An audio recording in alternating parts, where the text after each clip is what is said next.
માળિયા મિયાણા પિંપળિયા 4 રસ્તા હાઈવે પર major બ્રિજના repairing કામ માટે બંધ કરાયેલ રસ્તા પર ભારે વાહનોની અવરજવર કલેક્ટરનું જાહેરનામું કાગળ ઉપર જેવો તાલ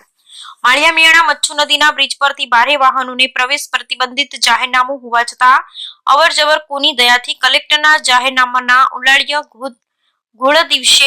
ધોળા દિવસે વાહનોની અવરજવર કલેક્ટરના જાહેરનામાના ધજિયા ઉડાડી માળિયા મિયાણા પિંપળિયા 4 રસ્તા સુધીનો માર્ગ મેજર બ્રિજના રિપેરિંગ કામ માટે બંધ કરાયેલ હોય જેનું જાહેરનામું કલેક્ટર દ્વારા પ્રસિદ્ધ કરી હાઈવે પર વાહનોની પ્રવેશ પ્રતિબંધિત જાહેરનામું બહાર પાડ્યું પરંતુ મોરબી જિલ્લા કલેક્ટરનું જાહેરનામું માત્ર કાગળ પૂર હોય તેમાં માળિયા મચ્છુ બ્રિજ પર ભારે વાહનોની બેફામ અવરજવર ચર્ચાનો વિષય બની કલેક્ટરના જાહેરનામાની ધજિયા વાહન ચાલકો ઉડાવી રહ્યા છે હાલ હાઈવે પર મેજર બ્રિજના સમારકામ માટે બંધ કરાયેલ રસ્તા પર ધોળા દિવસે ભારે વાહનો પસાર થતા હોય તો પછી જાહેરનામાનો અર્થ શું જાહેરનામું કાગળ પર હોય તેવો તાલ જોવા મળતા મોરબી જિલ્લા કલેક્ટર કેબી ઝવેરી દ્વારા પ્રસિદ્ધ કરાયેલ જાહેરનામાનો ઉલાળ્યો કરી રોડ પર આડાસ દૂર કરી વાહનોની અવરજવર ચર્ચાનો વિષય બન્યો છે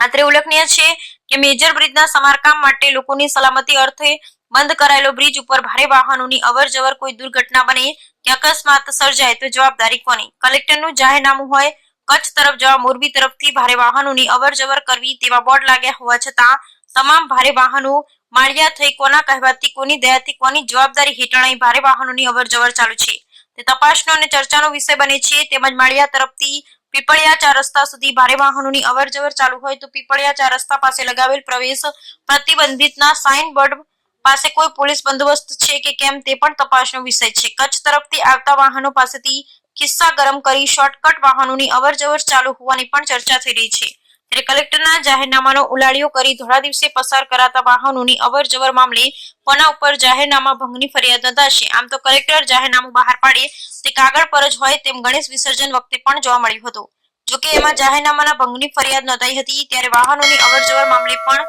જાહેરનામાના ભંગની કોના ઉપર ફરિયાદ નોંધાશે તે ચર્ચાનો વિષય બન્યો છે રિપોર્ટ રઝાક બુખારી મોરબી।